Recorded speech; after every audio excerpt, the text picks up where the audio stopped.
Olá, sejam muito bem-vindos. Esta é a primeira videoaula do treinamento à distância Gerenciamento de Resíduos Industriais. Estamos no módulo 1, Introdução e Conceitos Fundamentais, onde nós vamos estudar as bases teóricas que irão regir o que nós iremos estudar para gerenciamento de resíduos industriais. Eu sou Fernando Rodrigues da Silva e serei seu professor pelas próximas 18 semanas. Eu sou engenheiro químico, formado pela Unicamp, tenho especialização em gestão ambiental pela Unicamp e especialização em engenharia ambiental pela Universidade Cândido Mendes. Estou há 25 anos atuando com gerenciamento de resíduos industriais, tanto na própria Unicamp, quanto 14 anos de experiência lidando com os resíduos perigosos industriais da Apliquim. E sou fundador há 10 anos da Via Sápia Treinamentos e Consultoria. Eu fundei a Via Sápia pensando justamente em compartilhar todos esses meus conhecimentos com outras empresas pelo serviço de consultoria e a quem desejar através dos nossos treinamentos. Então vamos começar com os conceitos iniciais. E o primeiro conceito que a gente tem que entender é o conceito de resíduos sólidos. De acordo com a Política Nacional de Resíduos Sólidos, resíduo sólido é material, substância, objeto ou bem descartado resultante de atividades humanas em sociedade. Note, então é material, substância, objeto ou bem descartado. Descartado quer dizer o quê? Que nós não temos mais interesse nele. Nós queremos dar fim. Mas de atividades humanas geradas em sociedade. O que isso quer dizer? Uma árvore que foi atingida por um raio e caiu no meio da floresta amazônica não é um resíduo sólido, pela definição legal, porque isso não foi gerado em atividade humana em sociedade. O cocô de uma capivara lá no Pantanal também não é um resíduo sólido, porque não foi gerado por atividade humana em sociedade. Agora, se você tem um cachorro e leva ele para passear, esse cachorro faz cocô e você, eu espero, coleta esse cocô com um saquinho para dar o destino adequado, aí nós estamos falando de resíduo sólido, porque nós estamos falando de uma atividade humana em sociedade. Você tem o cachorro como parte da sua atividade humana. Ok? A cuja destinação final se procede, se propõe proceder, ou se está obrigado a proceder. Ou seja, um resíduo sólido é algo que eu quero dar fim e eu dou o fim, ou seja, destinação final eu procedo. Eu pretendo dar fim, eu não sei ainda o que fazer com ele, mas uma hora eu vou dar fim nele. Ou eu sou obrigado a fazer. Alguém está me dizendo, pega esse resíduo e dá um fim nele. E aí vem a parte interessante. Nos estados sólido, beleza, resíduo sólido. Então eu estou imaginando que resíduo sólido seja sólido, né?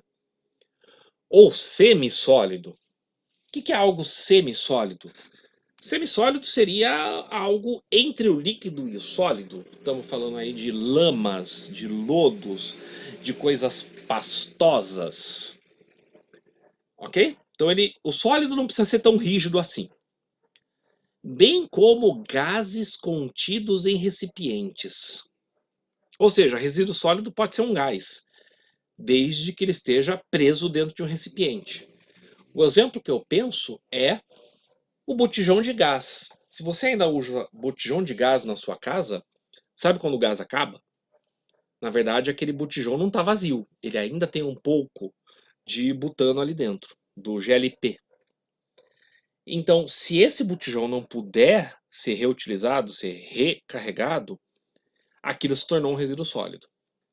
Ou, por exemplo, numa indústria, se você tem uma empilhadeira movida a gás, mesmo caso. O botijão do gás da empilhadeira, quando vazio, se não puder ser reutilizado, aquilo tem que ser gerenciado como um resíduo sólido. Até aí tudo bem. O mais interessante vem agora. e líquidos cujas particularidades tornem inviável o seu lançamento na rede pública de esgotos ou em corpos d'água, ou exijam para isso soluções técnica ou economicamente inviáveis em face da melhor tecnologia disponível. O que a política está nos dizendo aqui é: resíduo sólido pode ser líquido, mas não qualquer líquido. O que nós estamos dizendo aqui é: normalmente existem processos tradicionais de tratamento de efluentes. Processos aeróbios, processos anaeróbios, lagoas aeradas, lodos ativados.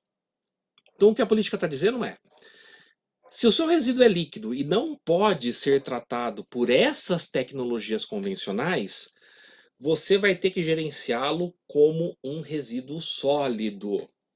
Por exemplo, se você tem uma indústria que faz impressão de filme plástico e as tintas que você utiliza usam solventes à base de solvente orgânico e não à base d'água, você certamente vai gerar um resíduo que é uma mistura dos seus solventes com restos de tinta. Isso não pode ser tratado por processos convencionais de tratamento. Então você vai ter que gerenciar isso como se fosse um resíduo sólido. Perfeito? A pergunta que eu faço para vocês agora é: gerar resíduos é inerente à espécie humana? Ou seja, não importa o que a gente faça, nós sempre vamos gerar resíduos? Para responder isso, nós vamos olhar um pouquinho no passado. Bem no passado. Quando a humanidade era nômade, então não vivia em sociedade, eram tribos que se movimentavam de local a local procurando por alimentos, nós já gerávamos resíduos. Os nossos dejetos, os restos de madeira que nós utilizamos para caçar, ou para fazer uma fogueira, ou outras atividades. Ossos que não nos foram úteis, cascos, pedaços de couro dos animais que nós não pudemos utilizar, sementes, tudo aquilo que nós não podíamos utilizar, ou não sabíamos como utilizar, nós descartávamos. E onde nós descartávamos? A céu aberto. Vejam, a gente não ficava muito tempo no mesmo lugar. Nós éramos nômades. Nós ficávamos num lugar enquanto ele podia nos suprir as necessidades de alimentos. A partir do momento que não podia suprir essas necessidades, nós nos locomovíamos para outro local e deixávamos para trás nossos dejetos. Quando nós aprendemos a nos fixar em um local, quando nós aprendemos a produzir os nossos alimentos, a coisa não mudou muito. Nós ainda gerávamos resíduos e as vilas, as aldeias, que começaram pequenas, começaram a aumentar ao longo do tempo. E o que nós fazíamos com nossos resíduos? Simplesmente colocávamos ou do lado de fora da nossa aldeia, ou descartávamos no corpo d'água nas proximidades. Lembre-se que o ser humano sempre precisou de água. Então, as aldeias humanas sempre se fixavam inicialmente próximas a corpos d'água. Então era fácil jogar no rio e o rio levar embora a sujeira.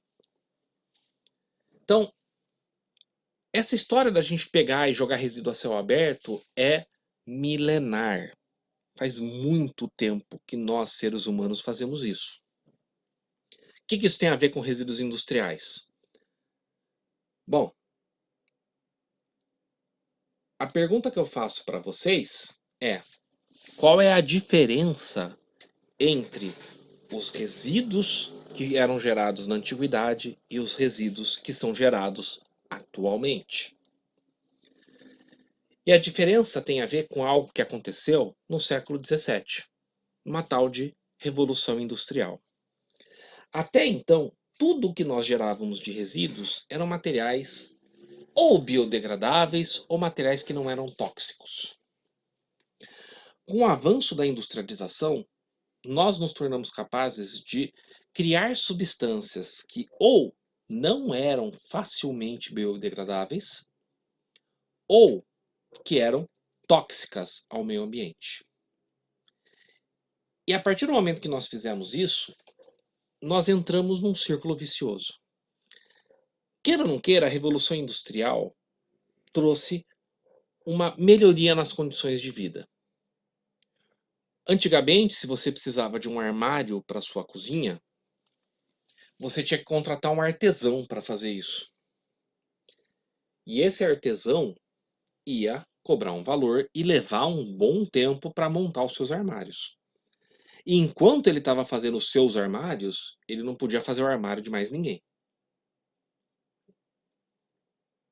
Com a Revolução Industrial, com a industrialização, nós pudemos acelerar esse processo de fabricação, industrializar esse processo de fabricação. Estou falando um exemplo de móveis, mas se aplica a várias outras coisas. Isso levou a um aumento das condições de vida, a uma melhoria das condições de vida. O que isso quer dizer? Nós passamos a morrer menos ou a demorar mais para morrer. Com isso, a nossa população aumentou. E a nossa população vem aumentando exponencialmente nos últimos 3 a 4 séculos. Quanto mais população, maior o consumo. Quanto maior o consumo, maior a necessidade de desenvolvimento das indústrias. Quanto mais as indústrias se desenvolvem, melhor as condições de vida. Então nós entramos num círculo vicioso. O problema desse círculo vicioso é que isso gera subprodutos e subprodutos que ou ocupam espaço, são lentamente biodegradáveis, ou são tóxicos ao meio ambiente e à saúde humana.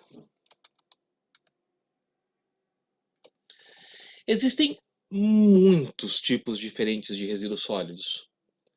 Então, a primeira coisa que a gente sempre tem que fazer é classificar esses resíduos, para daí poder planejar um gerenciamento. Por exemplo, a Política Nacional de Resíduos Sólidos, uma das classificações que ela dá para resíduos é quanto à origem, ou seja, resíduos gerados por uma determinada fonte. Então a gente tem os resíduos domiciliares, que, como o nome diz, são aqueles gerados nos domicílios, nas residências.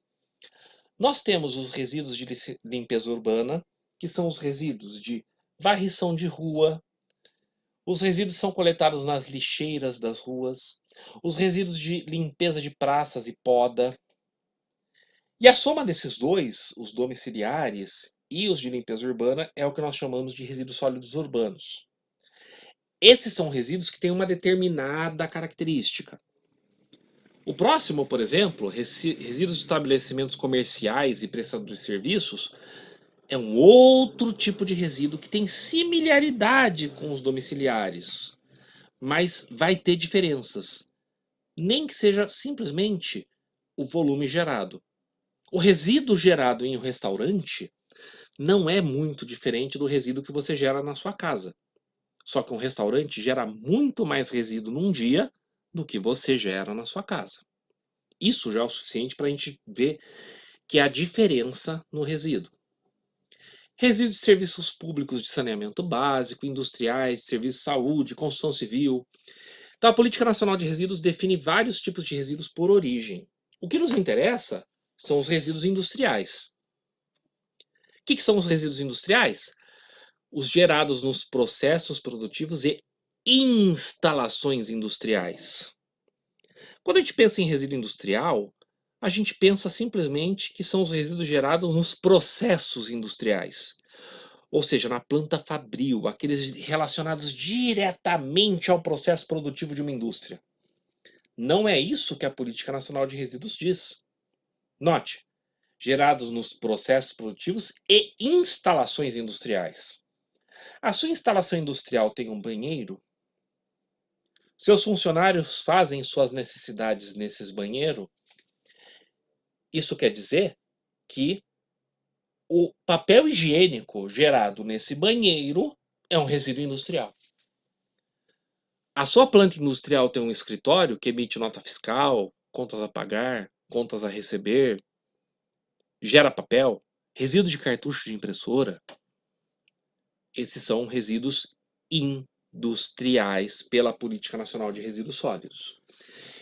E precisam ser adequadamente gerenciados. Uma coisa importante para a gente saber desde já é esse conceito de rejeitos.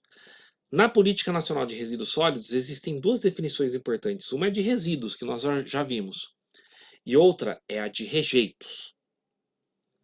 O que é um rejeito? É um resíduo, ou seja, todo rejeito é um resíduo sólido. Aquela definição que nós vimos sobre resíduos sólidos se aplica a rejeitos, com a especificação que vai ser dada agora.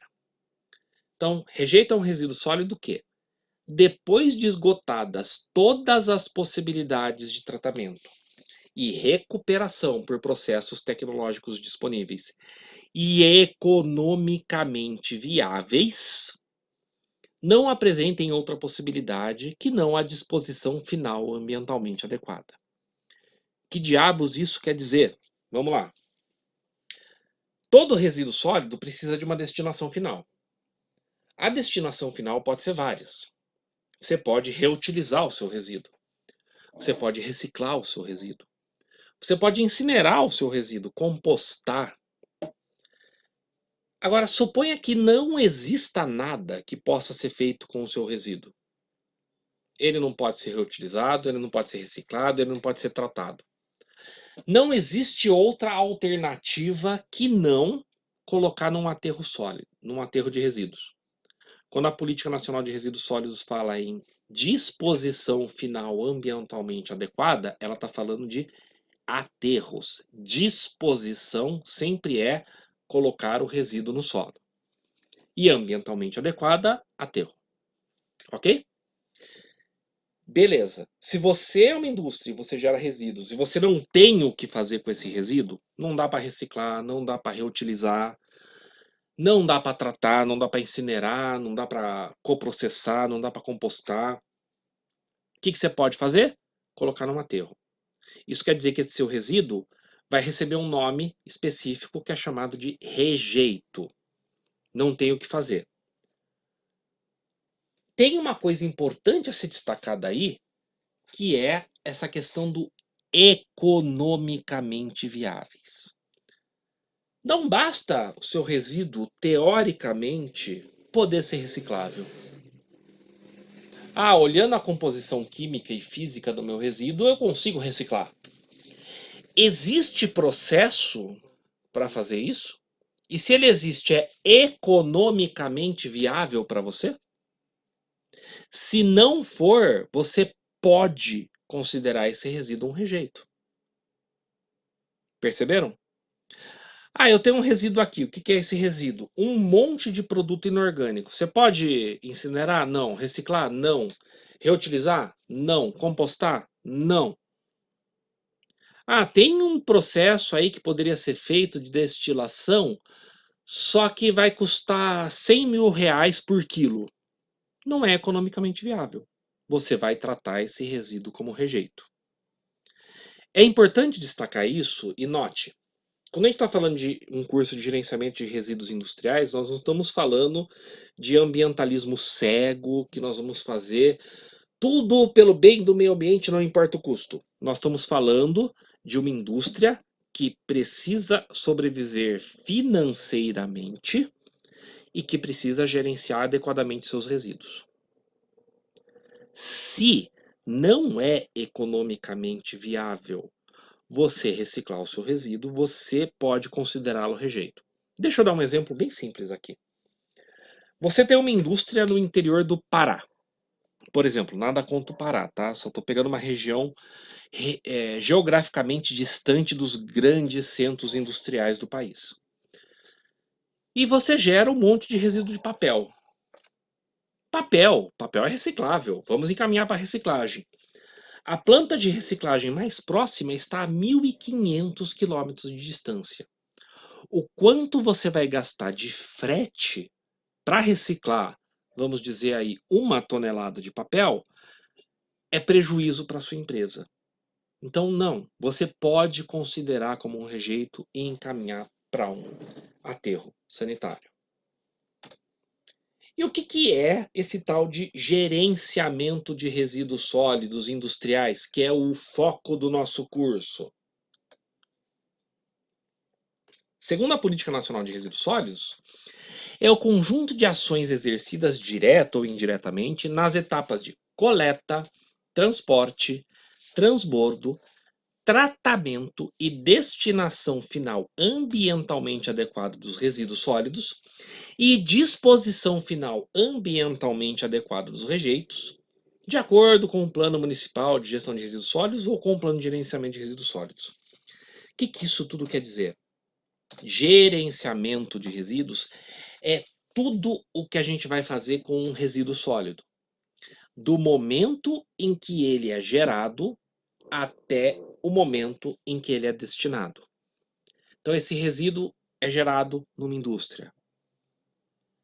Que tipo de resíduo é esse? Ele é perigoso? Ele não é perigoso? Que tipo de embalagem ele precisa? Tá certo? Quanto eu gero desse resíduo? Por dia, por hora, por mês, por ano, não importa. Eu preciso segregar ele adequadamente? E note, é importante a gente prestar atenção na segregação, porque se você misturar um resíduo perigoso com um resíduo não perigoso, não interessa em quais proporções, o produto final é um resíduo perigoso. Então, como eu vou separar esse resíduo que eu gerei de outros resíduos que eu gerei? Como eu transporto ele dentro da minha indústria? De que forma eu tenho que armazenar esse resíduo dentro da minha indústria? Como eu controlo a geração, o transporte, o armazenamento desse resíduo e documento isso? Vou destinar, seja para reciclagem, seja para tratamento, seja para disposição final. Quais são as regras que se aplicam ao transporte desse resíduo? E que tipo de destinações finais ou tratamentos são adequadas a esse resíduo? Isso tudo é o que nós vamos estudar ao longo das próximas 18 semanas. Então é isso. Esses primeiros conceitos são a primeira videoaula do nosso curso, que vai ter ainda 18 semanas, 9 módulos no total. Então nós teremos várias videoaulas ainda, em que vocês vão poder não só estudar na material apostilado os conceitos, mas também assistir os vídeos que eu vou preparar para vocês. E não se esqueçam de visitar o nosso site www.viasapia.com.br e encontro com vocês ou nas próximas videoaulas ou atendendo as dúvidas de vocês nos nossos fóruns, no e-mail ou no WhatsApp. Um abraço a todos e até a próxima!